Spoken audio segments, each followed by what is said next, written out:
donde todo comenzaba cuando nadie miraba.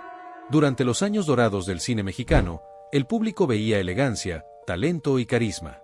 Pero detrás del telón, lo que ocurría era mucho más intenso, y nada tenía que ver con la actuación. Directores que hacían la vista gorda, productores que negociaban con el silencio, camerinos con pestillo y escenas que no venían en el libreto. Esto no es una historia de premios.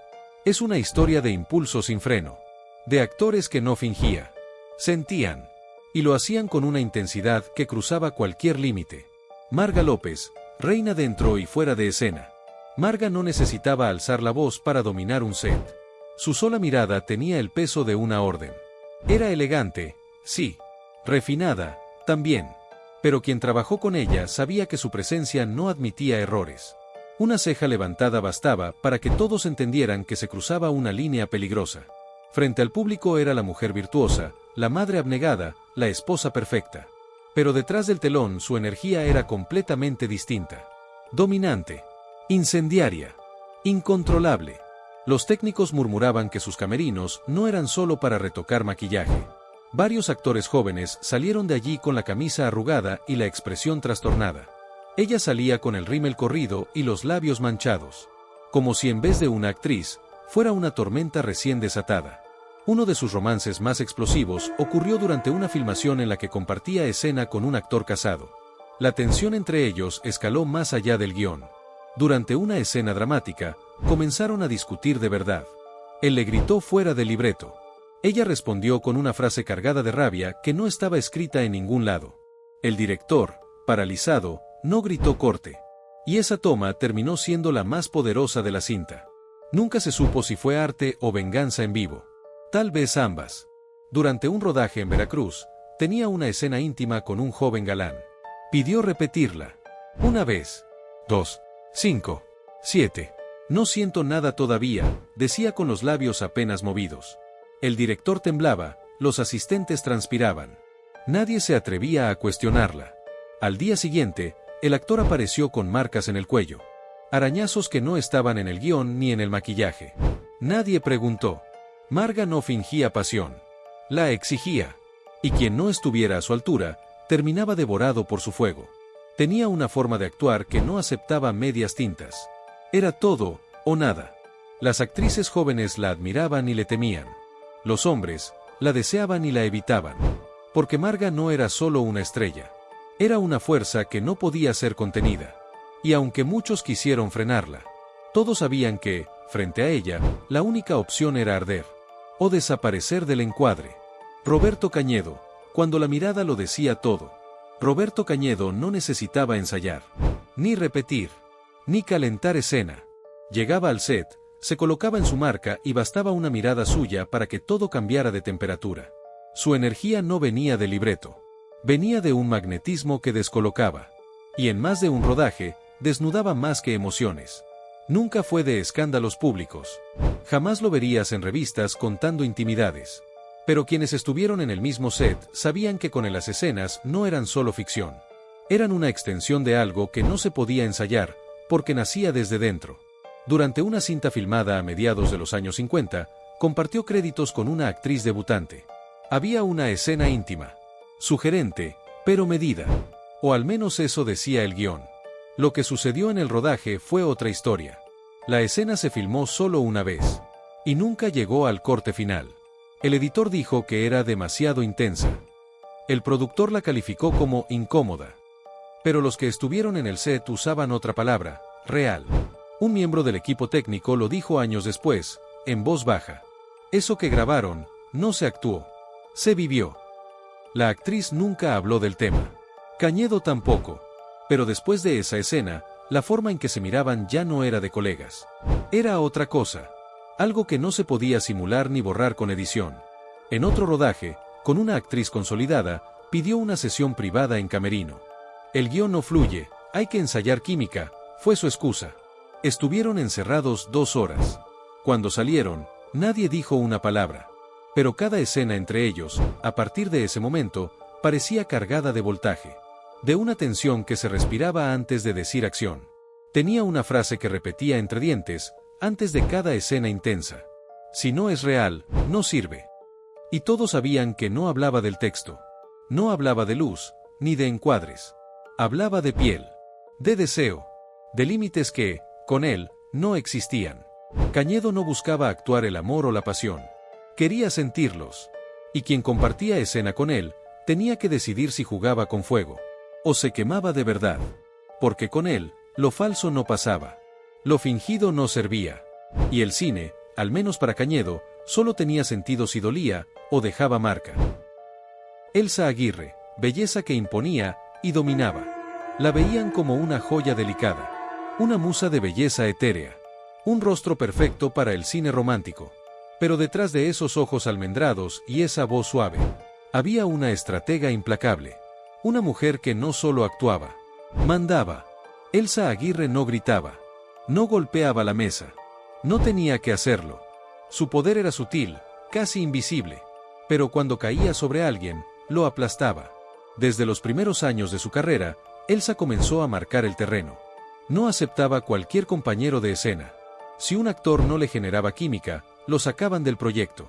Y si el guión no le acomodaba, lo cambiaban antes de que llegara al ensayo. Todo sin levantar la voz. Sin escándalo.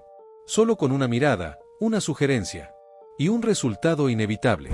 Durante un rodaje en el norte del país, le asignaron como pareja a un actor joven. Demasiado verde, demasiado nervioso. La química no fluía. Las escenas se veían forzadas. Entonces, en medio de una toma clave, Elsa se le acercó más de la cuenta. Lo miró fijo. Y le susurró algo al oído. Nadie supo qué dijo. Pero el actor se quedó paralizado. La escena, sin cortes, fluyó como si el deseo hubiera brotado de pronto. El director, maravillado, decidió dejar esa toma como parte central de la cinta.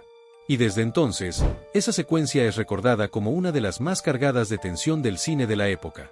No por el guión, sino por lo que Elsa provocó. En otra producción, el asistente de dirección cuestionó una sugerencia suya. Se negó a cambiar una escena que ella consideraba mal escrita. Al día siguiente, ya no estaba. No hubo discusión, ni justificación oficial. Solo desapareció del equipo. Y nadie más volvió a decirle no. Elsa no era escandalosa. No necesitaba escenitas para imponer. Tenía el control. Y lo usaba como seda que asfixia. Cada escena con ella parecía coreografiada al milímetro. Pero había algo más. Un pulso debajo de la piel. Una tensión que hacía dudar al espectador si eso era ficción. O si alguien acababa de enamorarse, de verdad, frente a la cámara. Dicen que en su camerino las decisiones no se tomaban, se dictaban. Y que quien cruzaba esa puerta salía cambiado. Para bien o para siempre. Elsa Aguirre no pedía permiso. Ella decidía el ritmo, el tono y el final. Y cuando miraba a la lente con esa mezcla de dulzura y amenaza, el cine no podía hacer otra cosa que obedecer. Tito Junco, cuando la escena era excusa. En pantalla era el galán estoico. El hombre de mirada firme y voz grave. El que decía poco, pero cada palabra pesaba como plomo.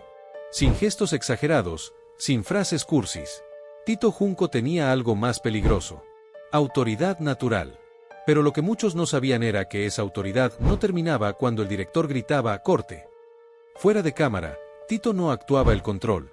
Lo ejercía.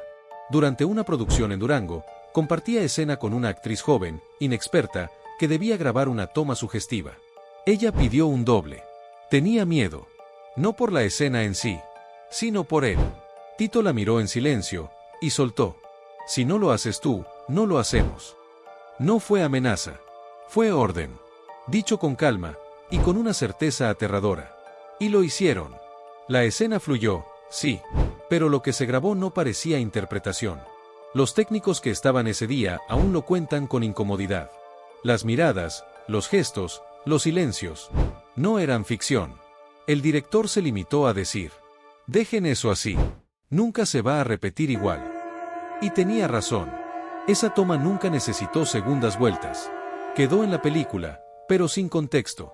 Era como un fragmento de algo más profundo. Algo que solo ellos entendieron.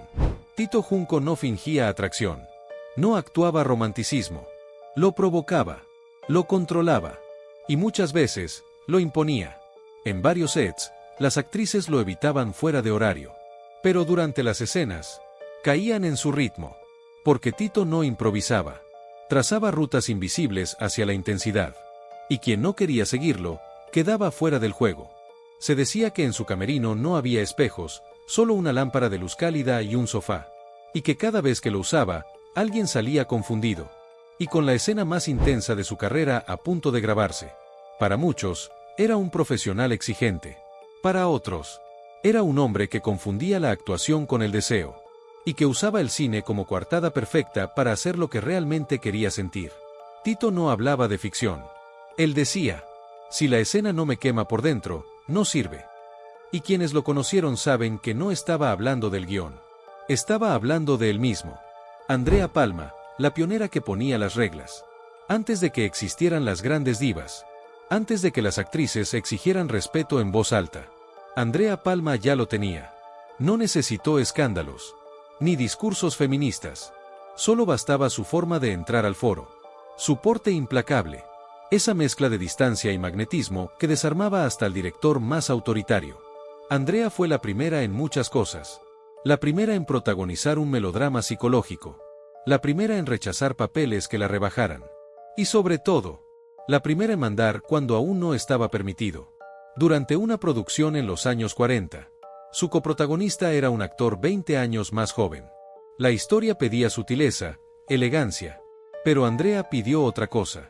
Escenas más cercanas, más provocadoras. El director, acostumbrado a tener la última palabra, se opuso. No está en el guión, dijo. Ella lo miró sin alzar la voz y respondió. Entonces búsquense otra. Pero no tan buena. Nadie se atrevió a replicar. Y lo que grabaron después fue una escena que sudaba tensión real. Las miradas se clavaban. Las respiraciones no estaban coreografiadas. La escena parecía arrancada de una intimidad sin cámara. Andrea nunca fue sumisa. Ni en el set, ni en la vida. Si un productor la insinuaba algo fuera de contrato, lo enfrentaba sin rodeos. A veces frente a todo el equipo. Pero si era ella quien tomaba la iniciativa, pocos sabían cómo resistirse. Una actriz contemporánea dijo una vez, con Andrea no sabía si estabas actuando o entregándote. En el camerino no permitía acompañantes. Solo tenía un espejo, un cigarro encendido, y un libreto lleno de anotaciones que ella misma reescribía sin consultar. Era su historia. Era su escena. Era su dominio. Su legado no se mide solo en premios ni aplausos. Se mide en todas esas veces que puso límites. Y también en las veces que los rompió por deseo propio. Andrea Palma no pedía permiso. Marcaba el ritmo. Y quien no podía seguirlo, quedaba fuera del plano. Ella fue la pionera. Pero también fue la advertencia. No todos los ídolos brillan por obedecer. Algunos lo hacen por atreverse a mandar. Carlos López Moctezuma, el miedo tenía rostro. En pantalla. Era el villano. La sombra. El que entraba a escena y congelaba la respiración del público. Pero lo verdaderamente inquietante era que fuera de cámara también lo era. Carlos López Moctezuma no actuaba el mal. Lo encarnaba. Su sola presencia bastaba para que un foro completo bajara el volumen. No gritaba. No amenazaba. Pero había algo en su forma de mirar. De caminar lento entre el equipo. Que ponía nervioso hasta al productor más curtido. Durante una filmación con una actriz famosa por su carácter fuerte. La escena exigía tensión. Ella debía resistirse a su avance. Él no frenó. El director gritó, corte. Pero Carlos siguió. Ella también. Aunque nadie supo si lo hizo por compromiso. O por miedo. Lo que se grabó esa noche no fue una escena. Fue un duelo. Una batalla muda entre dos fuerzas que no sabían ceder. La actriz nunca volvió a trabajar con él. Y nunca habló del tema. No le gustaban los ensayos. No le gustaban las dobles tomas. Las emociones deben ser crudas, decía. Ensayar el miedo, lo mata. Sus compañeros lo sabían. Había actores que pedían cambios de reparto si sabían que les tocaba escena con él. No por inseguridad actoral, sino porque con Carlos nunca sabías dónde terminaba el personaje y comenzaba el verdadero monstruo. Algunos asistentes de dirección afirmaban haber escuchado gritos a puerta cerrada, reclamos, forcejeos, silencios densos. Pero nadie se atrevía a intervenir. Tenía fama de ser un profesional absoluto, pero también un hombre que no distinguía los límites cuando la cámara estaba encendida, y tampoco cuando se apagaba. Para él, el cine no era entretenimiento. Era guerra emocional. Era provocación. Era un espejo sucio que debía reflejar lo peor y lo más humano. Y si al público le incomodaba lo que veía, mejor. Eso quería. Porque Carlos López Moctezuma no vino a gustar.